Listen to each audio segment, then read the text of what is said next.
Hello guys and welcome to another Ravendawn video. I apologize I didn't upload in the past few days. I was catching up on my quest and my reputation grind. Now that we are able to reset it for free for the first time, I definitely wanted to change my reputation since I made a major mistake at the beginning, and that's what we're going to be talking about today. We're also going to be talking about professions and their passives and a few other things. But before I get started, I know that many of you are aware of the whole drama that happened during the weekend, with the last patch and the people going all over the place to, it's just making things very hard for the developers. But I mean, why am I mentioning this? Is because Niter, the CEO and directive creator of Ravendawn, did two interviews, one with Jonah Vale, an interview very well, it's a great interview.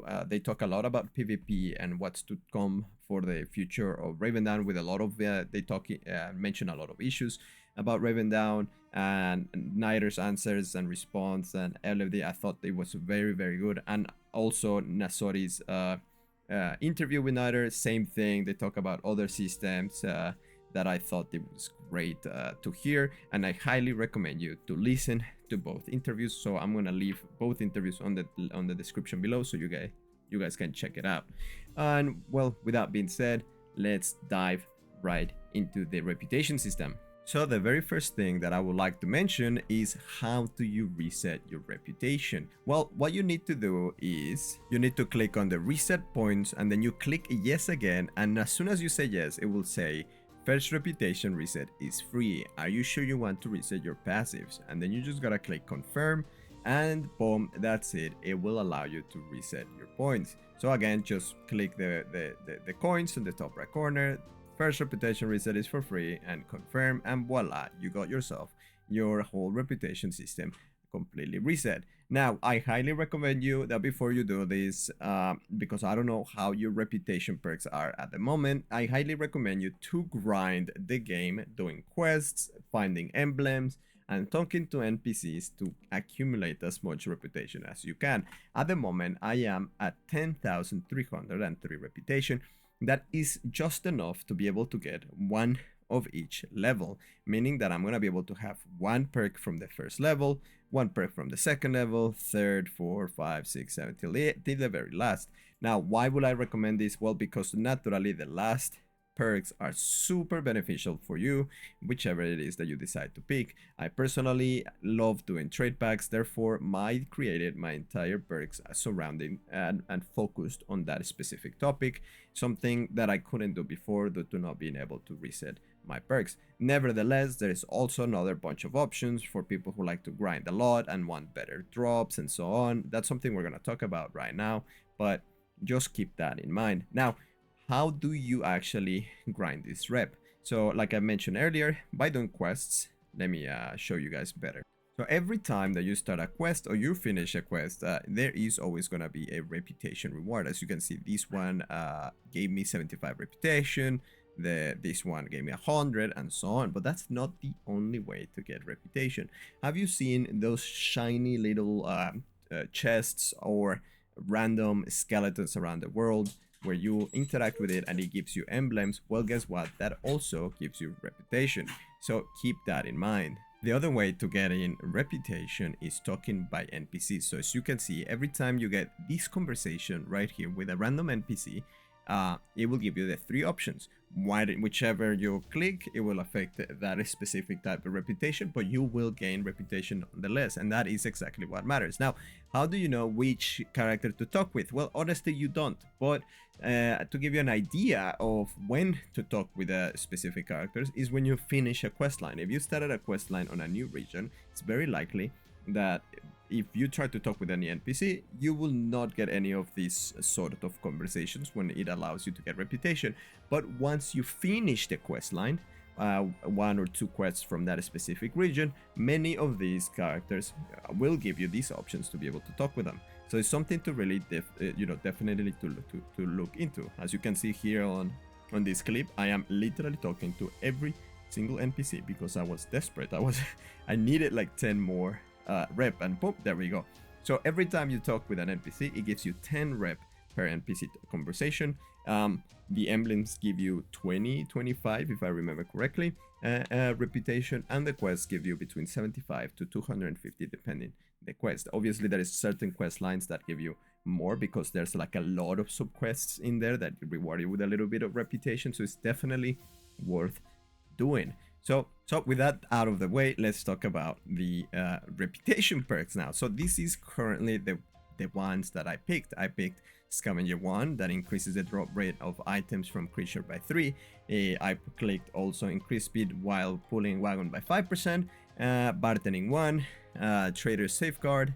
Scavenger 2 increases the drop rate of creatures also.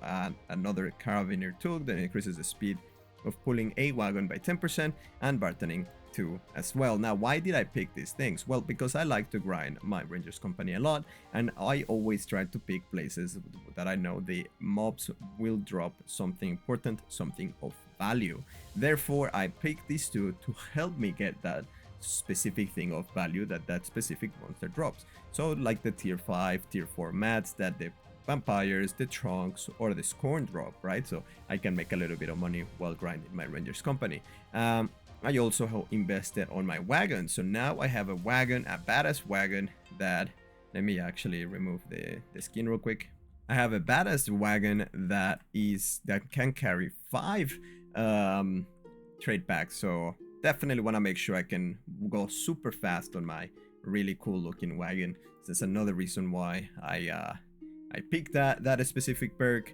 And lastly, why did I pick bartending and bartending 2? Well, because I'm gonna be delivering these trade packs, and I want to increase the maximum amount of profit that I can possibly make, especially having 5 packs on my wagon. That means that if I make 3k profit from each of my packs, that would be a minimum of 15k profit, right? Because it's 5 packs multiplied by 3k and so on. So you get the idea. The more packs you can deliver at the same time, the more money you will make.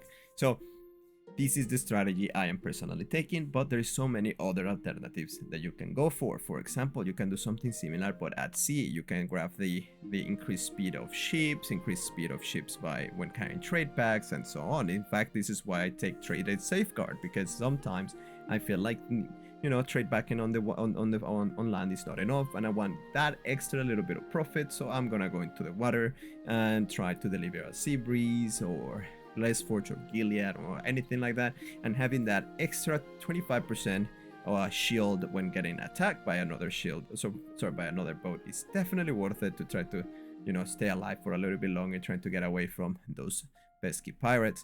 But yeah, this is again my strategy, and I hope that giving you my example here gives you a better understanding of how valuable the reputation system is and how you can take full advantage of it. Now, moving on to the professions, you can actually now reset your passives and reputation. I have not done it yet because I didn't feel like it. I was very good with my highest professions weaving, and I'm still happy with it because I'm not making armor sets or anything like that. I'm more focused into trying to mass produce materials or mass produce sales and stuff that is more towards the boats focused, more focused towards boats or equipment, right? So I'm not really that concerned about dodge. Nevertheless, if you decide to reset one of your passives, so for example, I'm gonna be doing it here right now. One that I really want to reset is my fishing passives, because I picked increase the speed of getting a fish in the line, and I felt that was a major mistake because I want to increase the speed on which I catch the fish, and I believe that would be a better option would be by taking the fishing ability to deal 3% more damage. So with that said, I'm just gonna go click here, say yes, and it tells me first profession reset is for free, so thank you very much. I reset it, and now I'm gonna go all in on doing damage on these fishes so I can start catching them faster and finally getting that pesky rune that I'm still missing from the Gilead from the Gilead Journal. I'm still missing 8 of them and it's taking forever. So hopefully now by doing this little reset and focusing all of my damage, all my passives into the damage of fishing, maybe this will make it quicker. But yes, so in conclusion, what I'm trying to say here is that when you reset your passives, be mindful of what is it that you want to do. Like, to give you a better example would be here in Weaving.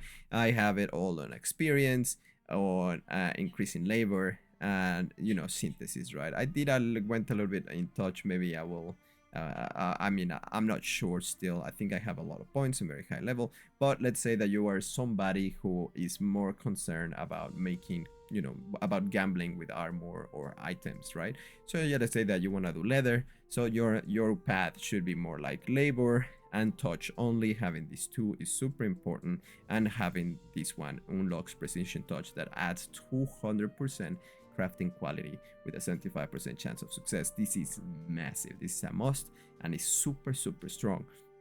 So yeah, it will look more like that, right?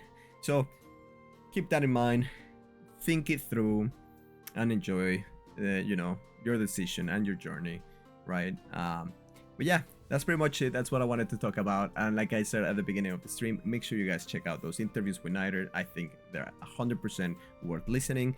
And that's it for me today. So I hope you guys enjoyed the video. I will see you in the next one. Take care of yourselves. I am Toto Torres, and it's been a pleasure. Bye.